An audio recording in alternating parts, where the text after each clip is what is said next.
excited to welcome my friend Amy Hicks to my podcast, Beyond Balance, which is a transformational podcast for entrepreneurs who are looking to live life on their terms. And one of the things that I really dig into is finding your purpose so that you can profit and use your gifts and the things that you love to make money, because then it doesn't feel like you're working.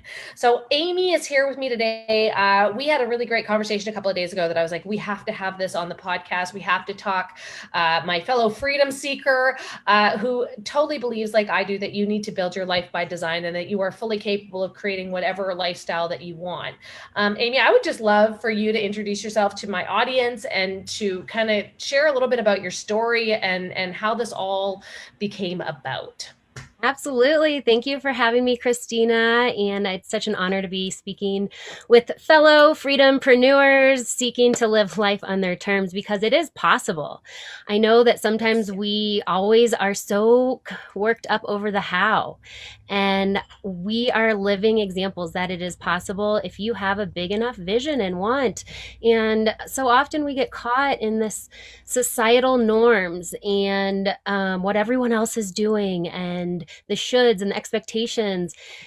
And I challenge you to evaluate and reflect, because I know for myself, even though I did have a great career, so I coined myself as corporate to cannabis before where I was today, before I was in corporate. And while I loved my job, it was creative. It allowed me to express myself. I, like many, were done trading time for money.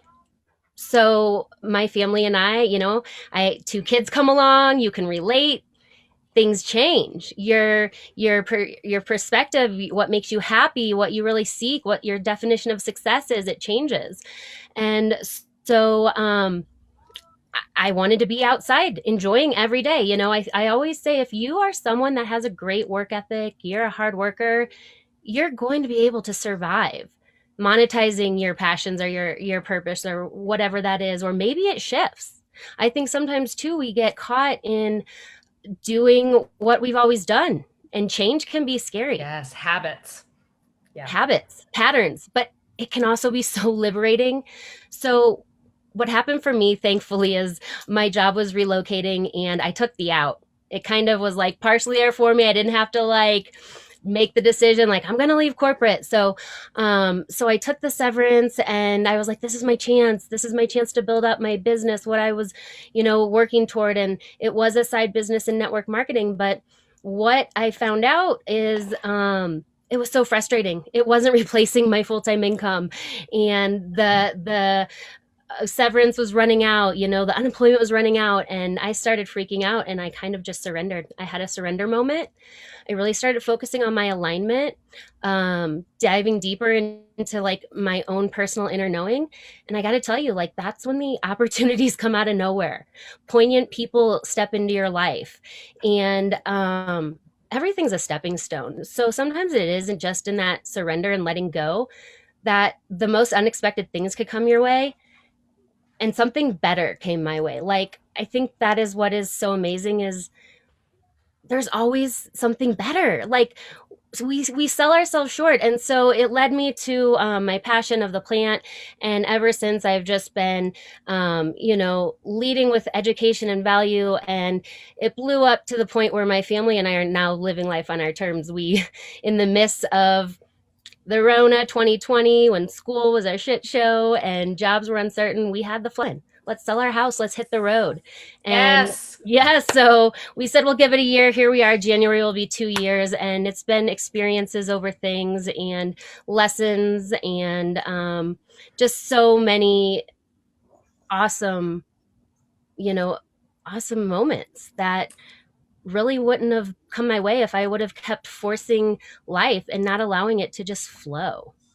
Wow. Oh my God. Okay. So just let me unpack this for a second, because you said so many good nuggets as I'm sitting here feverishly writing notes. Okay. Yeah. And ask anything below if you guys have questions. I'm gonna get a yes, please. So here's the cool thing. When you have kids, there's this thing that happens to you, and all of a sudden, who you are isn't enough. Like, you have a bigger sense of purpose. And it was really interesting because I was thinking a lot about that yesterday, of like, how I want to show up, and like, I try a lot harder to be a better person for my daughter, right? Like, I don't have a short temper. I have a lot more patience. I like try and live virtuously because she's watching everything that I do. But we were watching a show last night. Yes, we watch a show once in a while.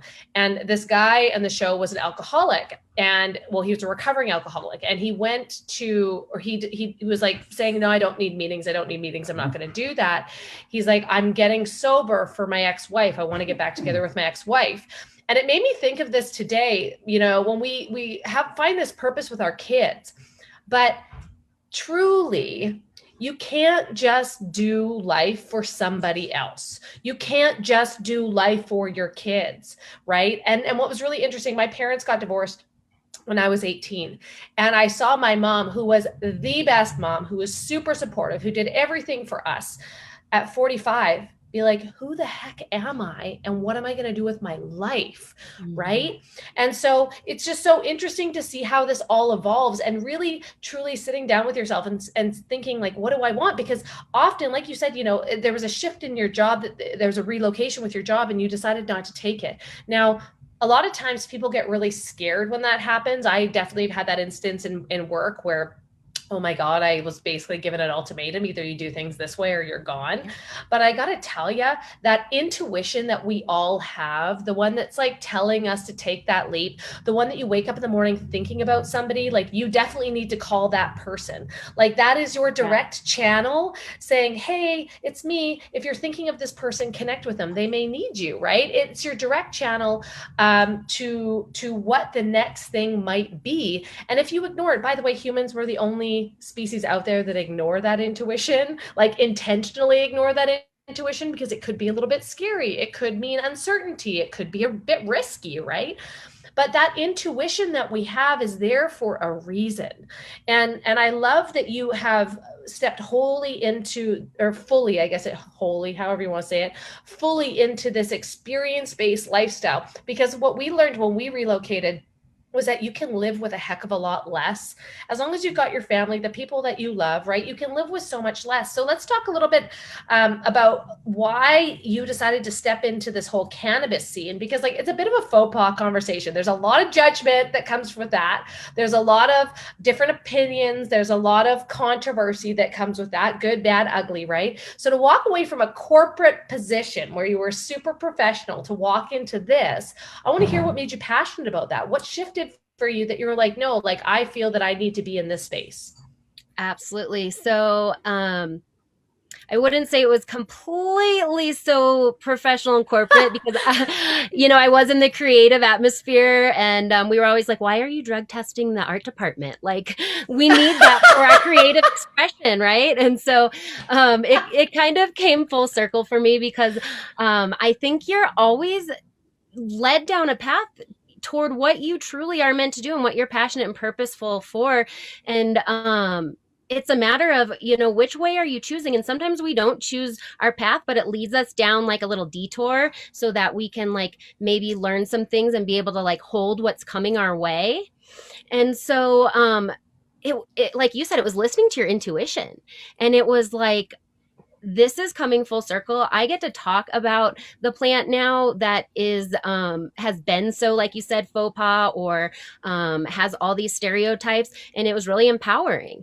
And I think that is just who I'm meant to be. I've always been kind of leading from the forefront, doing things a little differently and empowering people. So it just fell in line. And I think sometimes it just takes slowing down, like that surrender moment, for you to hear that inner voice or intuition. Because sometimes we're so fast and we react and we just go to the next thing instead of pausing for a moment and being like reevaluating, like, what am I doing? Where am I going? What do I stand for? Is what I started for what what I feel right about now? I mean, heck, a lot of us start a career in our 20s. We do what everyone tells us we should do. We follow the path. And then, like you said, you're here in your 40s and you're like, where did my life go? Like, I was so busy making a living that, am I making a life?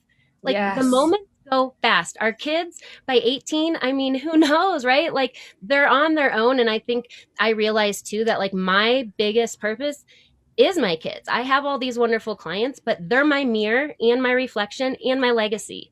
So they Mm-hmm. deserve more attention than I was giving them. And it just takes breaking out of that matrix to see some of these things. Now it's like Alice in the Looking Glass. I'm like, oh my God, that was me. It It's doesn't so have to be liberating. that way, right? Like it doesn't have to be that way. You have a We're all choice. brought up Yeah, we're all brought up in this environment where we have expectations placed upon us, right? Like that's just whether and like by the way, I have certain expectations placed on my daughter of how I expect her to behave, how I expect her to be kind and thoughtful and Standard. all of those things, right? So we have a certain standard of living in our home. But your parents were the ones that impressed upon that of you, or maybe people that like maybe grandparents, maybe your little village that you were raised with impressed upon these things. Now, the problem with that is you're an individual. And so you're going to get little bits of information from all these people around you. But really, the only person that cares about your dreams is you. You're the only person that has the opportunity to go out there and make them. And I think often even people, like as freedom seekers, as people that are out there, like just be like, no, we're going to live life on our terms. People think that can be a little bit airy fairy. Like, really, you're just going to wing it? No, we're not just going to wing it. We're going to come up with a plan to make sure that we're able to create the life that we want because we are fully capable of those things. And one of the things I learned over the last, because like in the society that we had in the upbringing and generational upbringing that we had, it was go to school, get good grades, go to university, get a job, a career with a pension and healthcare. I say this all the time, but the truth of the matter is you don't need to keep going down one path, right? There are all these little detours like you talked about, and these little detours, by the way, you never know how they're going to impact the end game. You have like years and years and years ago, people say, well, you're really good at speaking. Well, did you know that when I was 18, I was in pageants and I was being interviewed all the time, and I was good at impromptu questions, and I had to be ready to speak, and I did Toastmasters, and that was something, I was also in theater, and I was a singer when I was 7, so I'm good on stage. Like those are all little things that added up to who I am now, and we never know how those are going to go, but what is so important is that we just know the next right step. So if it feels good to be working in this direction, then go and get good and pick up the skills. Like don't just think it's going to happen for you, but pick up the skills to go in that direction. And then, hey, okay, so you learn some good, some bad, some ugly things that maybe you don't want to do, and then veer off in this direction, right? I wish my podcast had video so people could see me use my Italian hands while I talk, right?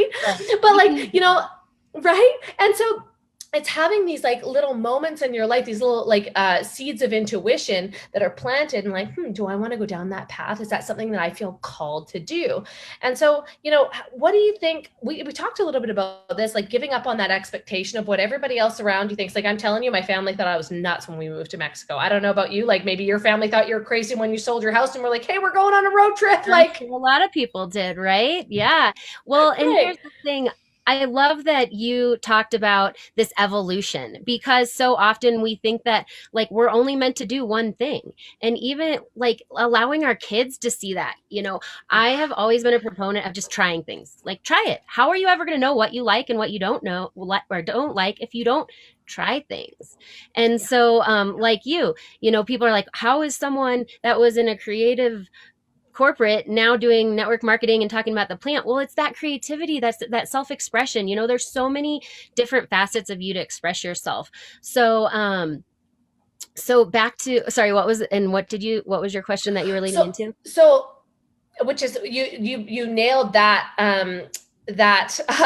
turn, because I kind of gave you a whole bunch of different stuff, but it's true is that like these little things add to where you are right now, right? And by the way, most people put network marketing into a box and say I'd never do that Amway thing, that whatever, but like modern day society is affiliate marketing, modern day Oh, that's society is totally e-commerce, changing. right?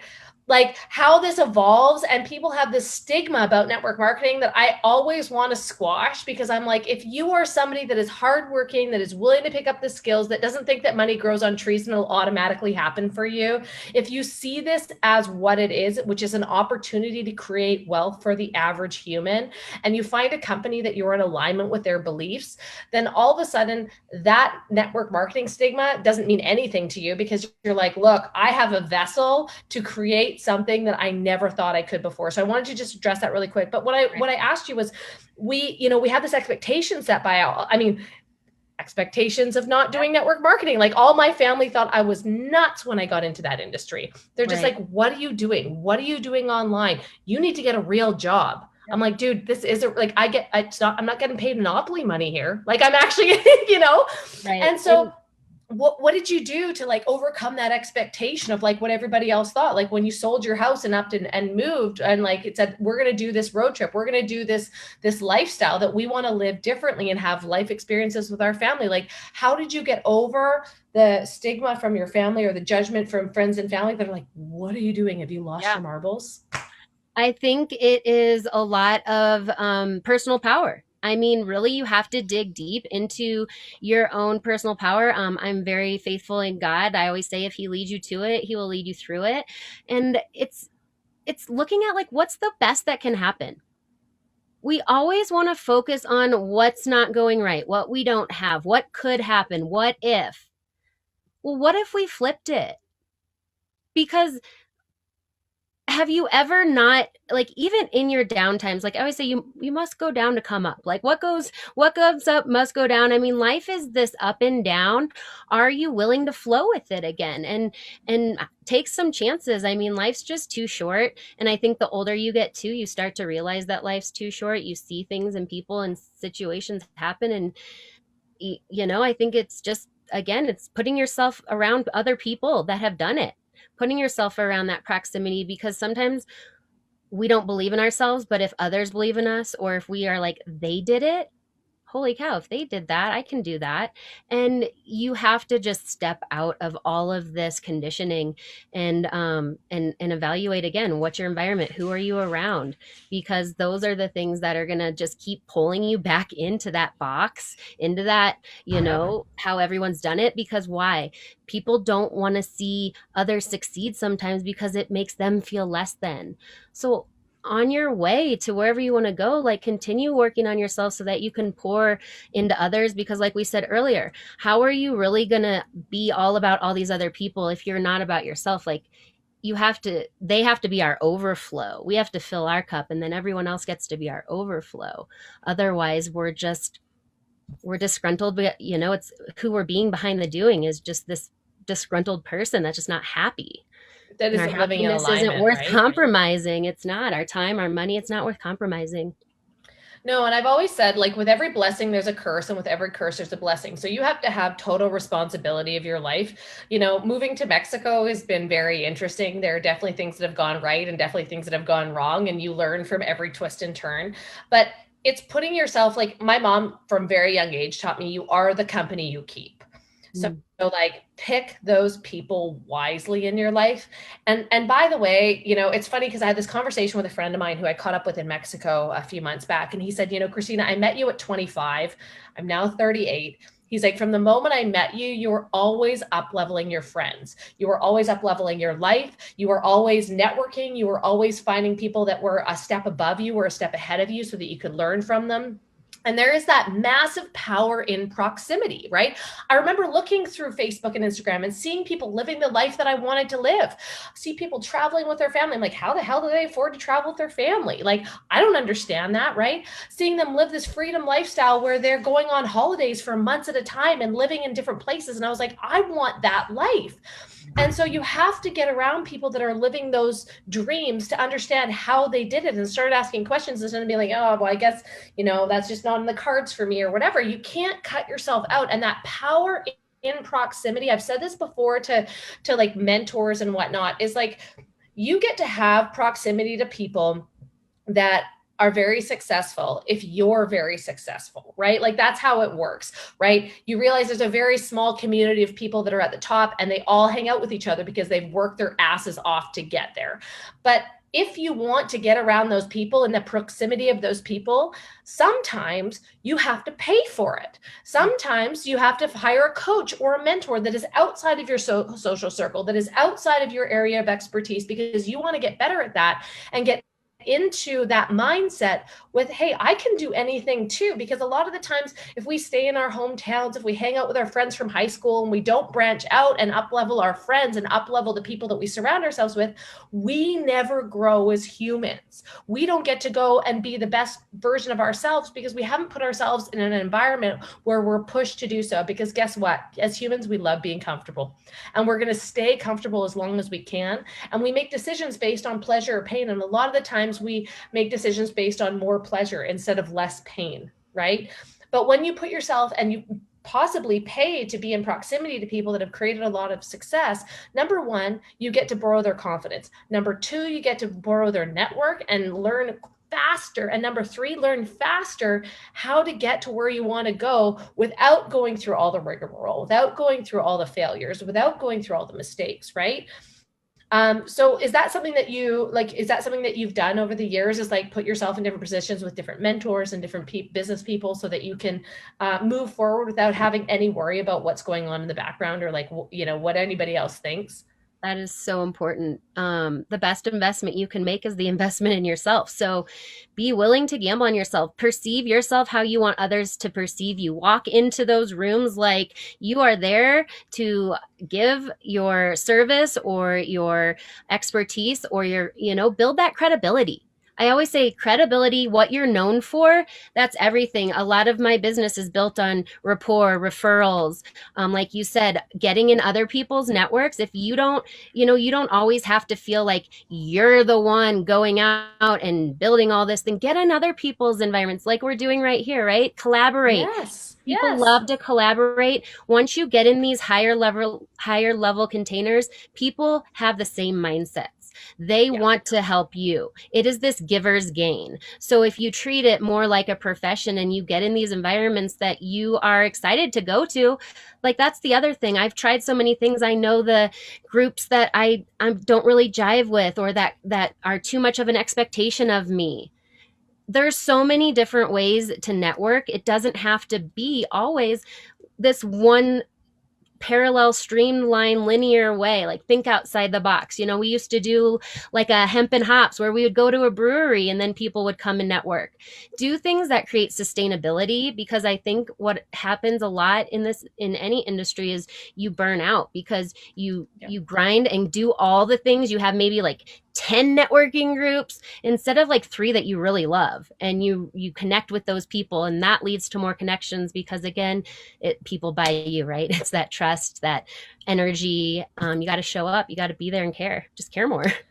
Well, and that's just it. It's like when you care more about serving people as opposed to making money, that's where the magic happens. Yeah, And you where's have to, yeah, exactly. And you have to let, that's right, because a lot of, and like that's where the mess of sales gets all slimy and gross, is like when you're trying to make a sale and you're trying to convince people to buy from you. If you give and give and give and give and give, people will find value in you, and they'll want to be close to you. They'll want to pay to be around you. But the truth is, when it comes down to living life on your terms and living with purpose to profit, is that you have to let go of who you were and who you are right now to become who you're meant to be. And sometimes this is what women do really badly, is they hang on for dear life to what's comfortable, which is usually friends from the past that aren't serving them.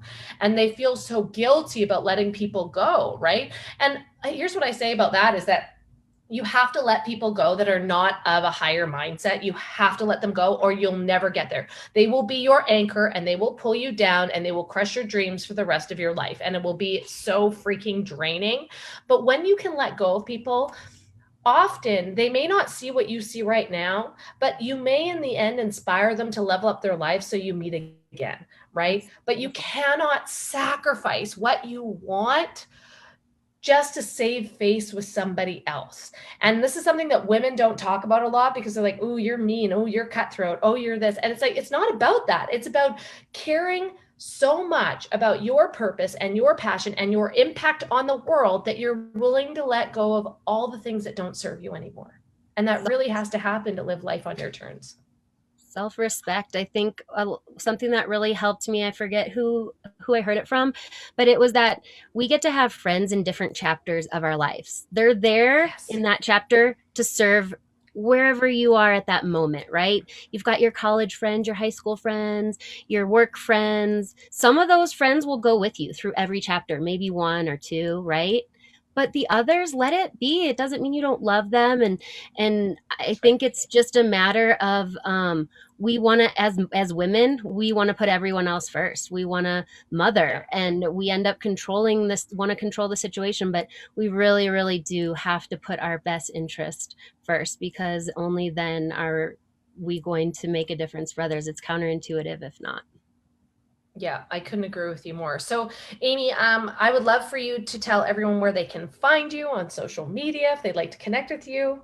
Absolutely. So on Instagram, it's just at the Amy Hicks. There's a million Amy Hicks, so I had to put the in front of it. Amy Hicks on Facebook, and One Plant One Love is my educational group. So thank you for having me. I'd love to connect. I'm so big on collabs and just, yeah, growing your community. It's so special. It is. And finding women that are of that abundance mindset, that like there is more than enough to go around. I am all about collaboration over competition. We do not need to compete with each other. We link arms and raise each other up. So thank you, Amy, for being here. I really appreciate you. Thank you for bringing all of your good vibes and your energy and everything that you believe to share with this audience, because it's so special when you have the desire to create something outside of the norm. Don't give up on that. Don't give up on that vibe. So thank you so much for being here. We'll see you again next time, you guys. Bye for now.